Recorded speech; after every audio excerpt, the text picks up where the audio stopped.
사도행전 2장입니다. 사도행전 2장 42절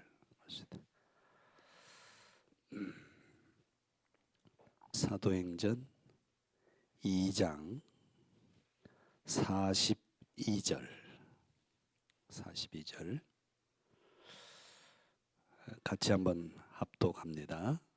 그들이 사도의 가르침을 받아 서로 교제하고 떡을 떼며 오로지 기도하기를 힘쓰니라. 아멘. 여기서요 중요한 단어가 뭐냐면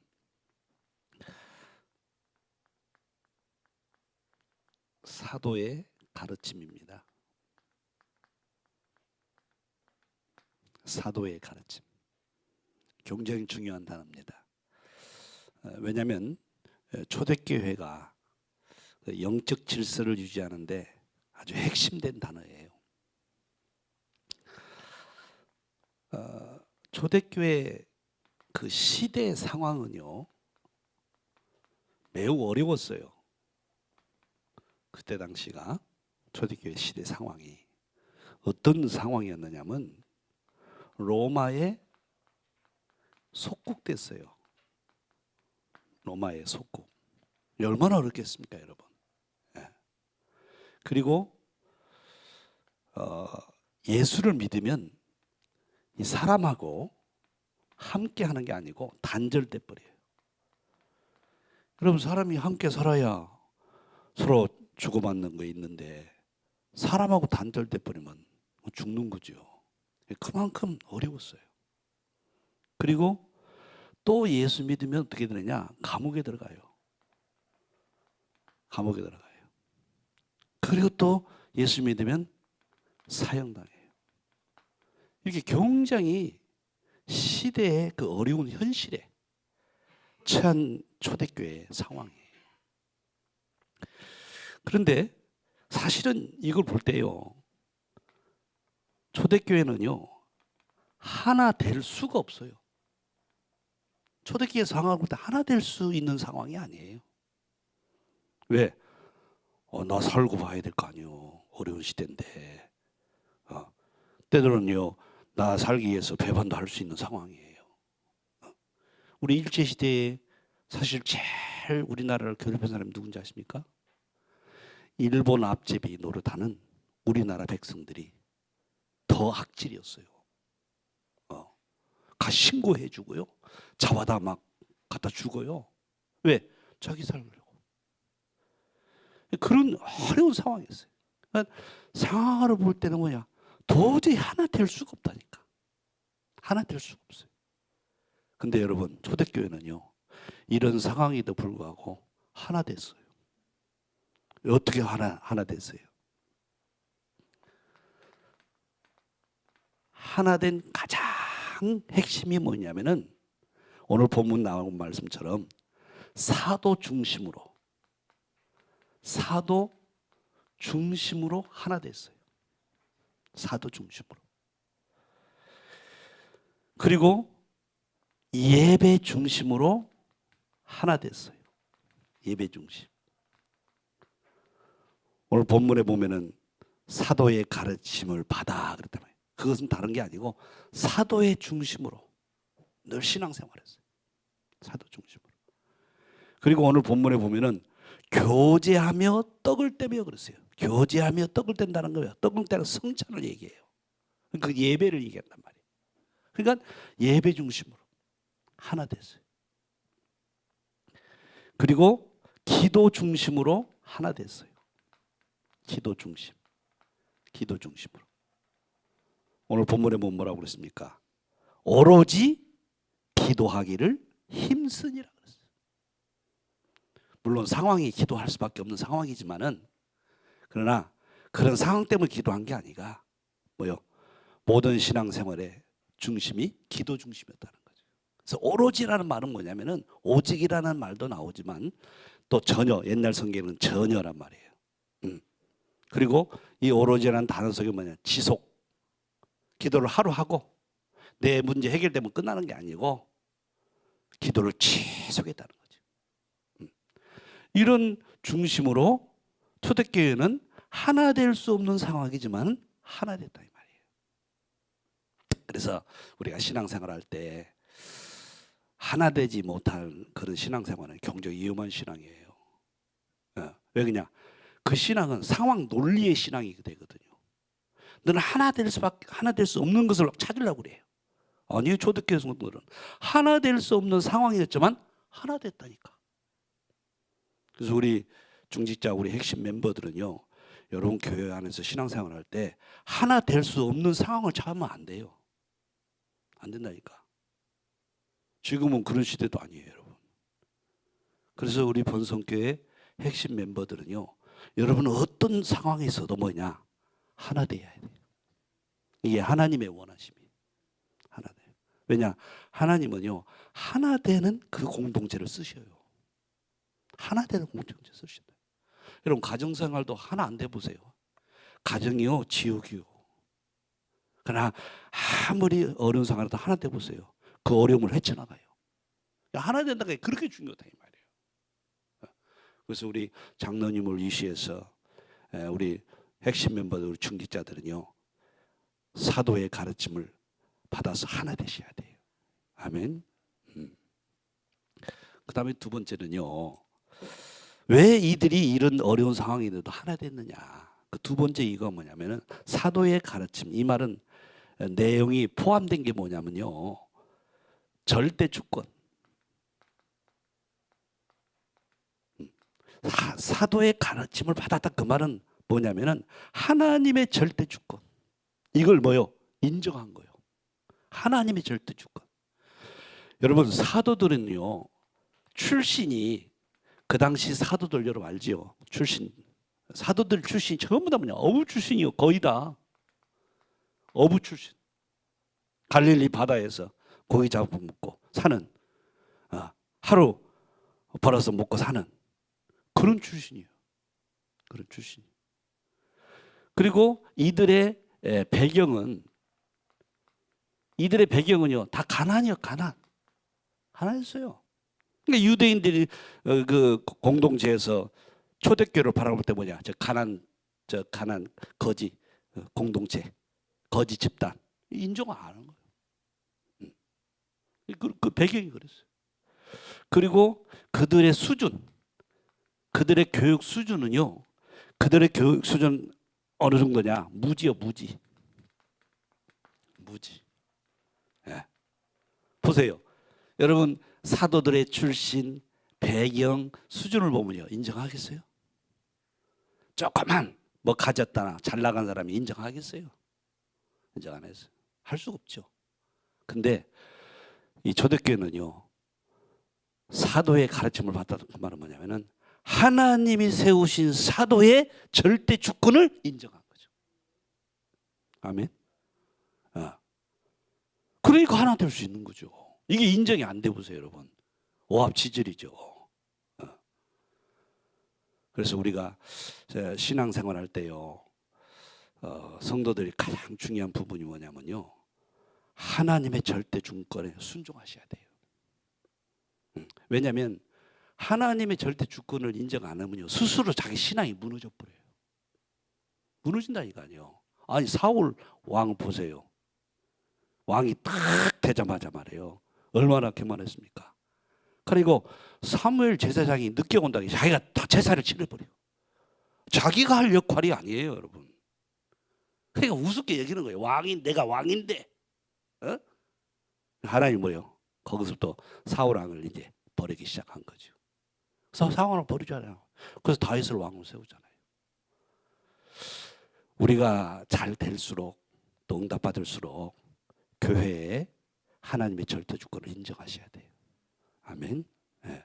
하나님의 절대 주권 인정 안 하면요, 다른 것 다 안 돼요. 교회 교회 공동체 가장 영적 질서의 중요한 부분이 뭐냐? 하나님의 절대 주권이에요. 사도가 못나고 부족하고 바보 같아도 하나님이 그 사람을 세웠다면은 인정하셔야 돼요. 그때부터 신앙생활이 제대로 되는 거예요. 제대로. 그래서 여러분 우리 한국 교회에 왜 싸움이 많죠? 이게 안 되지는 거예요. 전부 다 자기 기준, 자기 생각으로 이제 판단하고 정지하고 막 심판해서 교회가 지금 한국 교회가 소란스러워요. 왜냐? 하나님의 절대 주권을 인정 않는 시대가 돼버렸어요. 교회도 참 위기입니다, 사실은. 한국 교회가. 여러분, 교회 안에는 법이 없어요. 세상 법이 없어요. 뭐가 법인 줄 아세요? 하나님의 절대 주권이 법이에요. 그거 인정 안 되면요, 교회는요, 뭐 혼란이 아니라 싸움터예요, 싸움터. 그러나 여러분, 아무리 어려워도요, 힘들어도 하나님의 절대 주권을 인정하고 순종 안 하면 본인이 복을 받아요. 왜? 하나님이 그 사람에게 축복할 수밖에 없어요. 할 수밖에 없어요. 그 다음에 세 번째입니다. 사도의 가르침, 이 말은 뭐냐면요, 뭘 얘기하냐면 강단 말씀을 얘기하는 거예요. 강단의 말씀, 강단의 말씀, 이걸 얘기하는 거예요. 사도에게 부여한 것은요, 말씀 전달밖에 없어요. 메신저예요. 사도는 그 역할을 해야 되는 거예요. 그러니까 사도의 가르침을 받았다 그러면 강단 말씀을 말하는 거예요. 메신저 역할.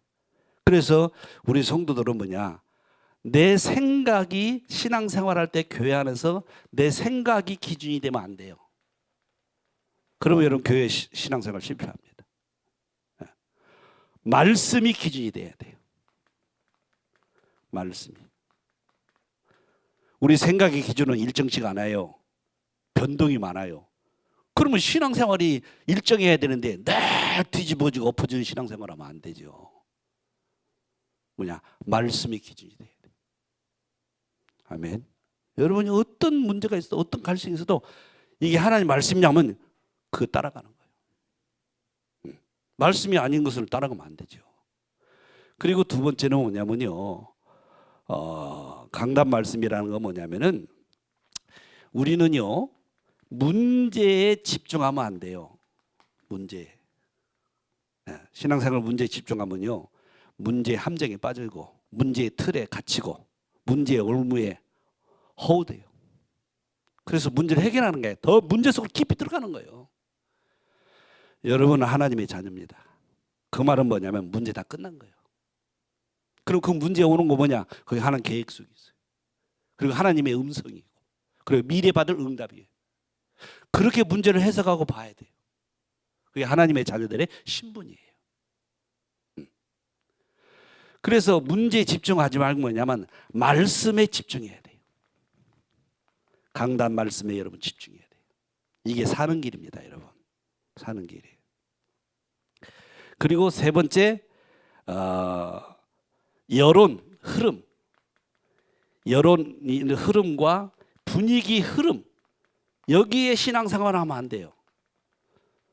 세상은 거의 다 뭐죠? 흐름 속에 따라가기 때문에 말이 많아요. 세상은요. 왜 세상이 막 나간 말이 많냐? 세상은요, 흐름을 따라 살아가요. 흐름을. 근데 우리는 흐름을 따라가면 살아가면 세상 흐름을 따라가면 안 돼요. 교회도요, 교회 안에 뭐 여러 가지 뭐 얘기도 있고 이런 분위기도 있습니다. 그거 따라가면 안 돼요, 여러분. 말을 많이, 교회 안에도 말이 많고 이런저런 일이 많지만은 우리는 뭐냐? 말씀 따라가야 돼요. 아멘. 그래서 말씀 따라가요. 이래야 내가 살아요. 이래야 내가 살고 교회가 살고 세계 복음할 수 있어요. 아멘. 제가 이제 일본에서도 이 번성 강단을 중직자 메시지부터 주일날 이렇게 뜨는 거 있잖아요. 다 듣습니다. 주일날 그 일본 설교 다 마치고 오후 시간에는 한 4시쯤부터는 이제 번성 강단을 쭉 다 들어요. 중직자 메시지, 그 다음에 1부, 2부 다 들어요. 수요일날도 듣고 금요일날 다 들어요. 어느 때는 듣다가요, 딱 우리 정인호 목사 설교 길게 하네. 듣다가 조금 지루하더라고. 근데 내가 한 번 더 전화해가지고 설교 작게 해라. 문자로 설교 작게 해라. 안 했어요.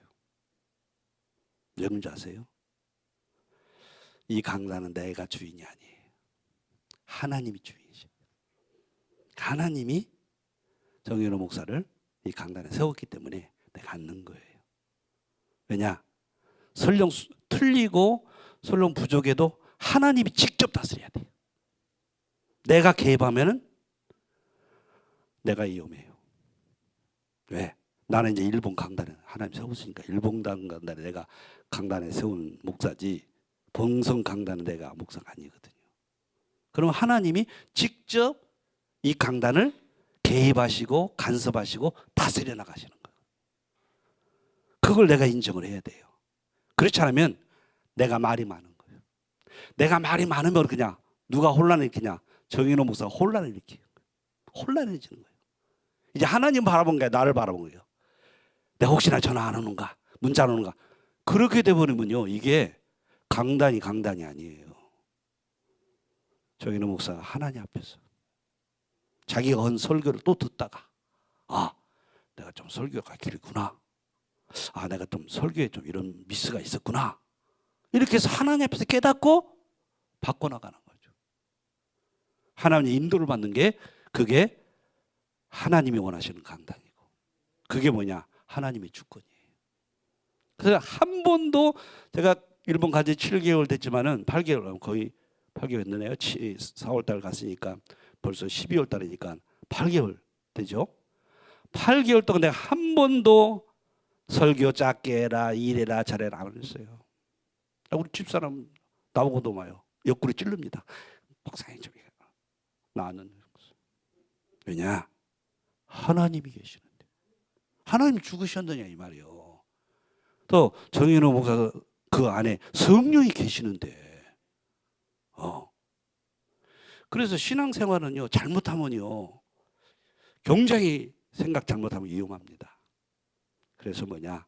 사도의 가르침을 받아.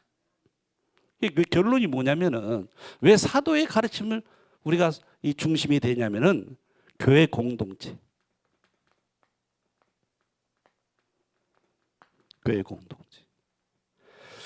여러분 교회 공동체는 영적 공동체예요. 육신 공동체가 아닙니다. 굉장히 교회 안에서 잘못된 신앙생활을 하는 사람 많아요. 이 교회 공동체가요. 육신의 공동체가 아니에요. 육신을 가지고 우리가 앉아있지만 영적 공동체예요. 아멘. 그래서 여러분 우리가 영적인 거 자꾸 깨어 있어야 돼요. 내 영적 상태가 자꾸 깨어 있어야 돼요. 안테나가 잘 서 있어야 돼요. 그래야 하나님의 소리를 들을 수 있어요. 강단을 통해서 또 신앙생활 하면서 그래서 에베소서에 보면은 교회는 영적 공동체이기 때문에 영적 직분을 많이 주셨어요.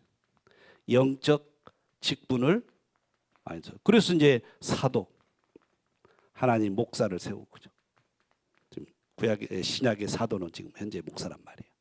목사를 두고 그 다음에 중직자 장로 안수집사 권사 중직자를 세우고 그리고 성도 이렇게 해서 영적인 공동체인 이 교회를 하나님의 영적 질서로 다스려 가셔요. 그래서 저는 그렇습니다. 지금 뭐 제가 하나님 앞에서 무슨 다른 생각할 수가 없고 하나님이 일본 선교 그만두어라 할 때까지 할 수밖에 없어요. 왜? 그 하나님 주권이니까. 그래서 제가 몸이 건강하고 또 일본 성도들이 한국으로 돌아가시오. 그러기 전까지는 아마 거기서 내가 죽어서 장사 칠 수도 있어요. 그런 마음으로 간 겁니다. 그런 마음으로. 제가 다시 돌아올 수는 없을 겁니다. 그리고 또 그렇게 해서도 안 되고요. 그래서 이제 하나님의 주권으로 담임 목사를 우리 정인호 목사를 세웠으니까 여러분이 보다 더 올해도 잘 하셨습니다. 잘 하셨고 여러분이 올해 또 기도를 많이 하셨으니까 여러분 계속해서 사도의 가르침을 받아 하나 되어 세계복음화는 여러분 우리 중직자 핵심 멤버들이 되시기를 축원을 드립니다. 기도하겠습니다. 하나님 아버지 감사합니다. 올 한 해를 하나님께서 우리 번성교회를 사용해 주신 것을 감사합니다. 하나님의 계획 속에서 지금까지 오게 하셨고 앞으로도 하나님 계획 속에서 가는 번성교회를 인도하여 주옵소서. 우리 번성 영적 공동체를 하나님이 세우셨사오니 하나님이 주인 되어 주셔서 특별히 우리 교회 안에 있는 우리 중직자 핵심 멤버들에게 하늘의 복을 주시옵소서. 하나님이 준비하신 응답을 주셔서 세계복음할 수 있는 더 큰 번성교회로 성장하게 하옵소서. 오늘도 주일입니다. 하나님 영광 받으시고 사랑하는 백성들을 부르셔서 오늘도 최고의 위대한 하나님의 사역이 이루어지게 하옵소서. 예수 그리스도의 이름으로 기도하옵나이다. 이제는 우리 주 예수 그리스도의 은혜와 아버지의 지극하신 사랑과 성령의 교통하심이 사랑하는 우리 성도들의 머리머리 위에, 우리 중직자들 머리머리 위에 이제로부터 영원토록 함께 있을지어다. 아멘.